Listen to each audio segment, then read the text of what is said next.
Šiandien, kai informacijos nepaprastai daug, o aiškumo dažnai trūksta, mokslininkų įžvalgos tampa itin vertingos. Ir visgi, jeigu kažkada klausėtės mokslininko ir pagalvojot, palaukit, o ką visą tai reiškia, ši tinklalaidė Mokslo minklės kaip tik jums. Minklės tai dar ieškomi atsakymai, kai sudėtingos idėjos įgauna formą.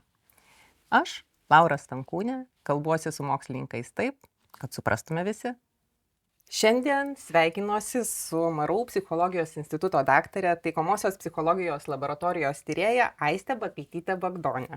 Jūsų tyrimų laukia itin jautrios temos. Vaikystėje patirtų trauminių patirčių pasekmės suaugus, intimaus partnerio smurtą patyrusių išgyvenimai ir tokių patirčių ilgalaikiai padariniai. Tai pradėkim nuo pradžių. Ar vaikystės patirtis iš tikrųjų lemia tai, kokie mes būsime suaugę? Lemia tai labai stiprus žodis. Greičiausiai lemti tai nelemia, bet kad tai yra susiję, ar kad rizika yra didesnė patyrus kažkokius sunkius išgyvenimus vaikystėje, vėliau susidurti su kažkokiais kitais sunkumais suaugus, tai yra kaip ir mokslinis faktas. Ir tada atsiranda labai daug visokių apsauginių ir kitų rizikos faktorių, kurie gali tą riziką sumažinti arba ją dar labiau padidinti. Tai tokio lemiamo efekto čia nėra, ar ne, niekas nėra apspręsta mūsų pačių pirmųjų patirčių, bet tai tikrai duoda tam tikrą startinę liniją kažkokiems vėlesniems dalykams, įvykiams, sunkumams, kurie gali atsitikti. Ar, sakykime, tie sunkumai gali kažkaip kartotis? Ar tai, jeigu vaikystėje išgyventi kažkokie trauminiai patyrimai, kaip žmogus skirtingai susidoroja? Tikriausiai yra skirtingos reakcijos su žmonių, vaikų. Tikrai taip. Ir, čia, sakykime, man ir yra galbūt traumų psichologijai pats įdomiausias klausimas, nes tos reakcijos žmonių tikrai yra labai skirtingos. Ir iš tikrųjų didžioji dalis žmonių turi tą vadinamą psichologinį atsparumą, tai taip pat ir vaikai, ar ne, jie, sakykime, didžioji dalis, taip labai grubiai apie 70%, po sunkių patirčių gana greitai atsitiesia ir toliau grįžta į savo įprastą gyvenimą ir viskas jam klostosi gerai. Tuo tarpu yra ta kita dalis žmonių, kuri susiduria su įvairiais sunkumais ir kartais tie sunkumai, netgi gali būti besitęsiantis labai ilgą laiką. Ir čia tada ir yra tas svarbusis klausimas viena, kaip padėti šitiems žmonėms, ir kitas toks labai atviras klausimas man kaip mokslininkai, nes čia turbūt nėra vienareikšmio atsakymo, kodėl vieni žmonės kažkaip įveikia tos sunkumus, atsitiesia ir gyvena toliau, tuo tarpu kitiems, vyksta neigiami padariniai, toliau vyksta kažkokie sunkus išgyvenimai ir jie toliau kenčia. Ir man ir yra pati ta įdomiausia dalis, kas skiria tos žmonės, kur yra tie atsakymai, kuriuos tada būtų galima paimti ir pritaikyti, padėti. Gerąją praktiką kažkokią, kur tas atsparumas vienų, kurie tarsi sugeba su tuo susitvarkyti ir keliauti toliau, išsitiesti, o kurie sunkiai išgyvena. Ir čia gal net kažkaip man net nesinori vartoti to žodžio sugeba, nes tai net nėra apie kažkokį tai, tarsi tada mes kažkaip sumenkinam tuos, kurie kenčia. Tai net nėra apie kažkokį tai sugebėjimą kaip tokį, bet tai yra apie kažkokias aplinkybės, apie aplinką, aišku, ir apie vidinius kažkokius tai resursus. Ir čia yra ir tokios asmeninės galios tame. Mes kiekvienas kažką galime su tą patirtim daryti, bet aišku, ir mūsų aplinka tikrai vaidina didelį vaidmenį, kur tai yra tie dalykai, kuriuos mes mažiau galim kontroliuoti. Tai va, jūs užsiminėte apie aplinką, aš irgi kaip tik ir pagalvoju, o tai kaip šeima, draugai, artimi žmonės ar Taip, tolimesni, taip, kiek jie turi įtakos? taip.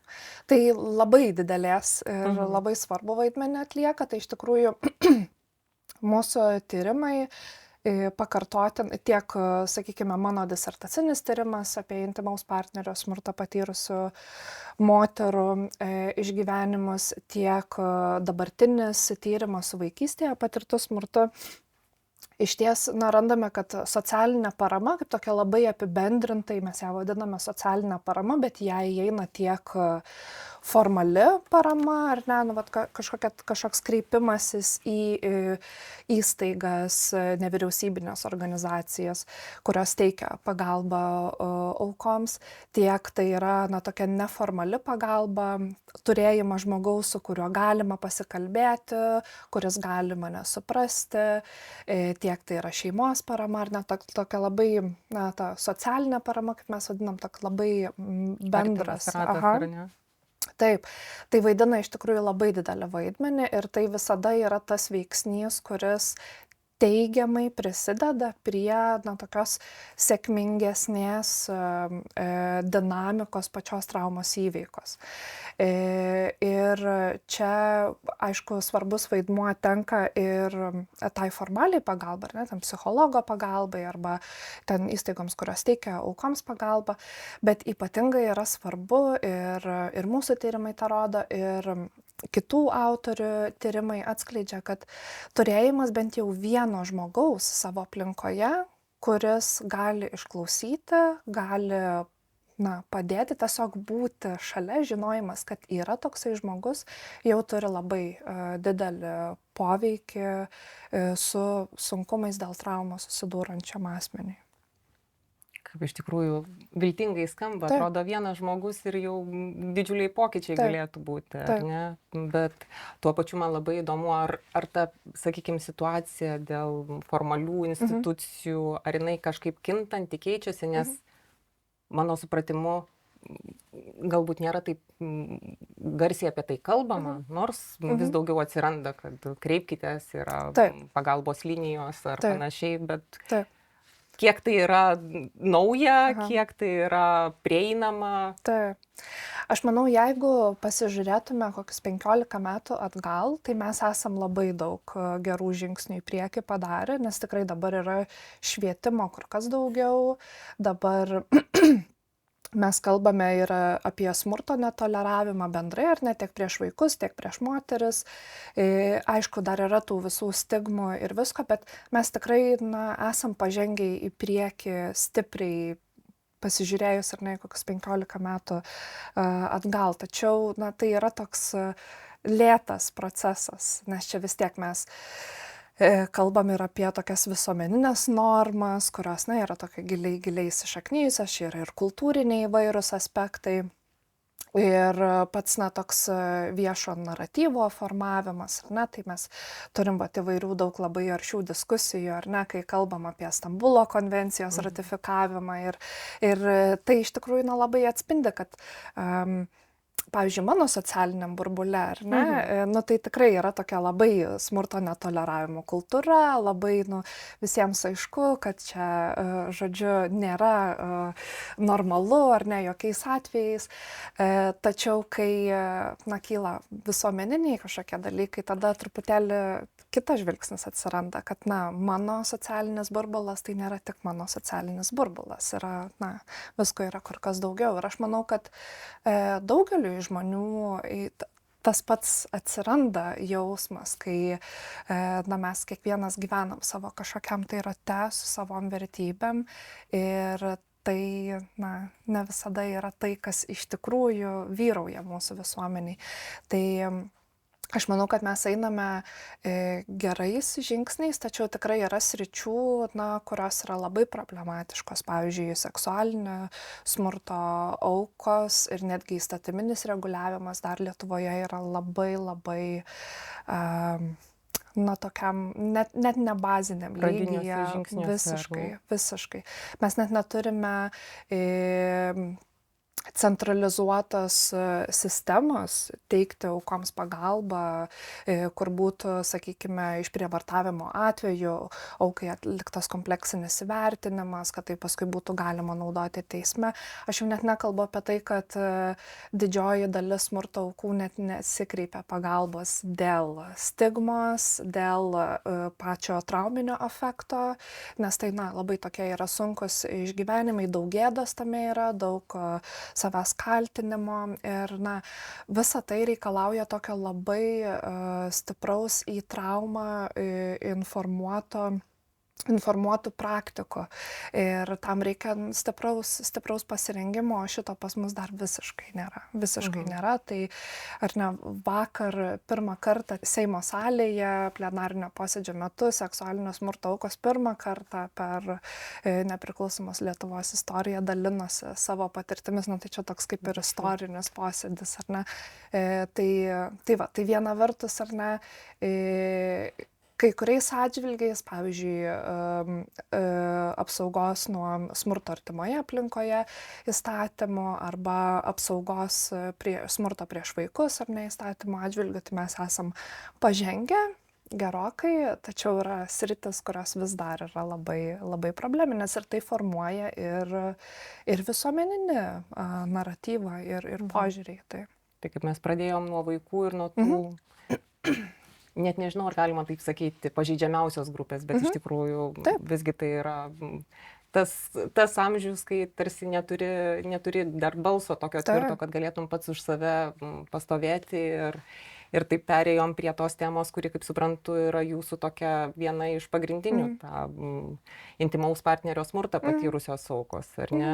O sąsajos, sakykime, tarp tų vaikystės trauminių patirčių ir tų intimaus partnerio smurtą patiriančių aukų.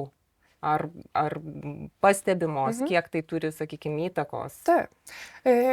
Pastebimos. Čia vėlgi reikia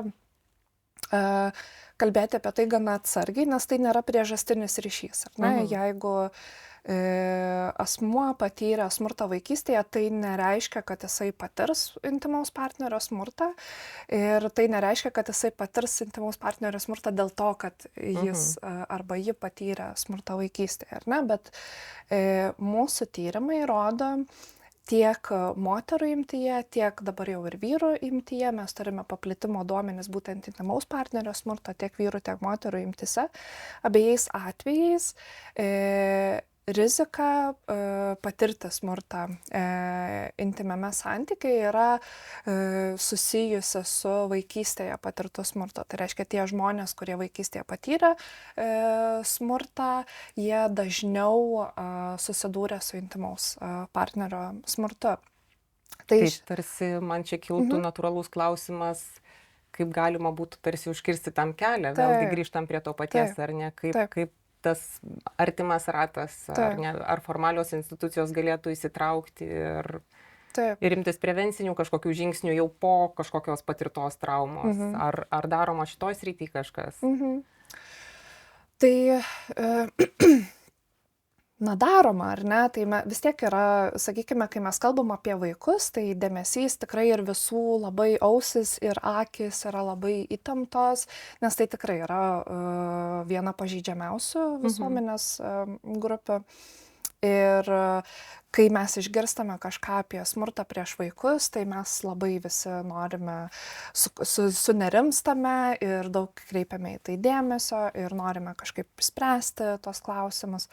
Ir, yra ir įstatyminės bazės, ar ne, ir yra visa sistema, kiek jinai veiksminga ar ne, čia ar ne, jau tokie, sakykime, ne man apie tai galbūt diskutuoti, bet į ką man atrodo yra svarbu atkreipti dėmesį, kad kažkaip į ką gal man norisi uždėti akcentą, kad tos patirtis tikrai labai, jos turi vėlesnės pasiekmes. Tai nebūtinai bus susiję su intimaus partnerio smurtu, bet čia klasikinė visa literatūra, mes žinom, kad tada smurto patirtis tai vis tiek yra susijusios su psichinės sveikatos rizikomis, ar ne, depresija, nerimu, kitais emociniais sunkumais. Tai yra susiję ir su įvairių medžiagų vartojimo rizika didesnė, kurios turi savo grandininę reakciją. Tai reiškia, na, tos vaikystės patirtis, jos vis tiek kuo mes anksčiau kažkaip galim užbėgti už akių, tai viena yra prevencija, ar ne, kam tikrai yra skiriama gana daug dėmesio, visada galima skirti dar daugiau. Kita yra intervencija, ar ne, kaip padėti tiems žmonėms, mes neišvengsim kažkokių tai sudėtingų išgyvenimų, nes vis tik žmonių yra daug ir įvairių, bet tada, nu, vat, klausimas, kaip padėti, tai yra viena identifikuoti atvejus ir tada, na, skirti tokią kompleksinę pagalbą, kur tai būtų ir kažkoks teisingumo užtikrinimas, ar ne, apsaugojimas, tai yra, kad, na, tai nesikartotų ir tada psichologinė pagalba, na, kažkaip tai kuo greičiau tvarkyti su tomis pasiekmėmis, nes čia yra kaip žaizda, ar ne? Jeigu mes žaizdai neleidžiam kažkaip tai pūliuoti, užsikrėsti ir toliau daryti neigiamą įtaką, čia yra lygiai taip pat su psichologinė trauma. Jeigu jinai yra, į ją nekreipiamas dėmesys, jinai bujoja, jinai niekur nedingsta. Kokia gražiai jūsų metafora. Tai iš tikrųjų tarsi duoda tokios vilties, kad jeigu mes rūpinsimės tą vidinę psichologinę žaizdą, tai yra galimybė ir ją sutvarstyti, pasirūpinti ją ir užgyti, ir gyventi, na, sakykime, pilnavertį gyvenimą, ar ne, be kažkokių pakartotinių traumų. Taip, tai visiškai taip. Tai tikrai nėra to smurto patirtis ar kažkokios sunkios patirtis, tai nėra joks nuosprendis. Tai yra tiesiog dalykas, į kurį reikia atkreipti dėmesį. O jeigu dar truputėlį prie to, sakykime, jau suaugusio amžiaus ir tų aukų temos grįžta, tai kiek čia yra visuomenės, ta mūsų margos visuomenės, kaip jūs minėjot, jūs turit savo burbulą, yra dar kitų burbulų ir ta visuomenė marga kaip genys, bet kiek čia yra visuomenės kažkokios, nežinau, nuomonės, primesti stereotipai gajus ir kiek jie turi įtakos? Turi labai daug įtakos ir tai yra irgi susiję ir su pačia prevencija, ir su švietimu. Tai mes, na, turim dar labai daug tokių stigmatizuojančių požiūrių į auką ir aukos taip pat internalizuoja tuos... Internalizuoja, tai yra, na, perima ir pritaiko savo, ar ne? Tai, sakykime, va, tos aukos, kurios, na, susiduria, ar ne, tai, sakykime, seksualinio smurto aukos, ar ne, jos... Visuomenė kaltina auką, ar ne, taip apsirengiai, ne ten nuėjai, ko iš vis čia naktį kažkur ėjai, ar ne, ir taip toliau, tai čia yra tokie labai labai standartiniai. Ir auka to paties savęs klausia, irgi galvoja, ką aš padariau ne taip, kad man taip atsitiko. Ir viena vertus, tai yra normalus klausimas, ar ne? Mes dažnai girdim, ar ne, kai atsitinka kažkoks nelaimingas atsitikimas, kodėl man, ar ne? Kai susirgau, kodėl man. Tai yra, na, tokia kaip ir normali reakcija. Tik tai, kai mes dar turim tą visuomenės sluoksnį, pastiprinimą, tai dar labiau nusėda į mūsų vidų. Aš kalta, ne? Ir tai yra dalykas, su kuriuo svarbu yra dirbti. Viena vertus, tai yra būdas susigrąžinti savo kontrolę, kas yra labai svarbu, būtent tas tarpasmeninės traumas patyrus, tai tarpasmeninės yra, kai žmogus žmogui, ar ne, kažką padaro. Tai tą kontrolę susigrąžinti yra labai svarbu. Kita vertus, mes, na, nenorime, kad auka per ilgai būtų tame ir kaltinime savęs, nes tai yra, na, toks destrukcinis mechanizmas. Ir čia yra, vat, būtent ta į traumą orientuota pagalba. Tai yra tokias labai... Visapusiška tokia, kaip jūs minėjot, ko tarsi ir trūksta ir ko labai reikėtų šiandieniniai. Taip, nes čia yra specifinės žinios ir tai skiriasi. Pavyzdžiui, seksualinio smurto visas kontekstas, visa pagalba, jinai yra labai specifinė ir skiriasi nuo kažkokių tai kitų, ar ne, nuo nelaimingų atsitikimų ar kažkokių kitų įvykių. Tai na, kažkaip tai tas visuomenės požiūris, na, jisai labai svarbus, bet jis nėra taip lengvai keičiamas. Tai yra toks palaipsninis procesas per tokį kantrų švietimą, edukaciją, formavimą pačio diskurso ir bendras pastangas. Bendras pastangas tos visos visuomenės. O tai jeigu dabar reikėtų taip tarsi apibendrinant, pasakyti, ką žmonės labiausiai neteisingai supranta apie traumas, tiek vaikystėje patirtas, tiek, sakykime, suaugusiųjų gyvenime. Arba kokį sakinį galima būtų ištrinti iš visuomenės, ar ne? Kalbos, kad nors mažą pliusą. Nu, aš ištrinčiau visus pats kaltas. Na, čia galioja tiek smurto aukoms, tiek net ir smurtautojams tam tikrą prasme, ar ne? Smurtautojais netampa kažkokie tai iš esmės jau gimę blogi žmonės. Yra priežastis. Čia lygiai tas pats, sakykime, gerai, gal ne lygiai tas pats, bet labai panašus mechanizmas veikia. Kažkokios ankstesnės patirtis suformuoja, tas pačios smurto patirtis gali suformuoti auką, bet gali suformuoti ir kitą smurtautoją. Ir tai, yra toks dvi ašmenis kardas, tam tikrą prasme, kad dėl to yra taip svarbu, ta ankstyva prevencija ir intervencija, nes tada mes užkertam kelią, ne tik aukoms atsirasti, bet ir smurtautojams atsirasti. Ir kad tas procesas kaip sniego gniūžtė nejudėtų tolyn ir nesiformuotų nauji kenčiantis visuomenės nariai, ar ne? Taip. Na, žinokit, tikrai, kaip aš sakau, jautri tema, bet duoda vis tiek ir vilties. Tikrai. Tos vaikystėje patirtos traumos, pasirodo, nebūtinai visiems yra atnešančios neigiamų patirčių ir ateičiai, ar ne? Kaip ta minėta žaizda, kurią galima išsivalyti, užsigydyti. Ir kad labai svarbu tas mūsų kaip visuomenės susitelkimas. Taip. Ir tikrai yra dalykų, kuriuos galima daryti.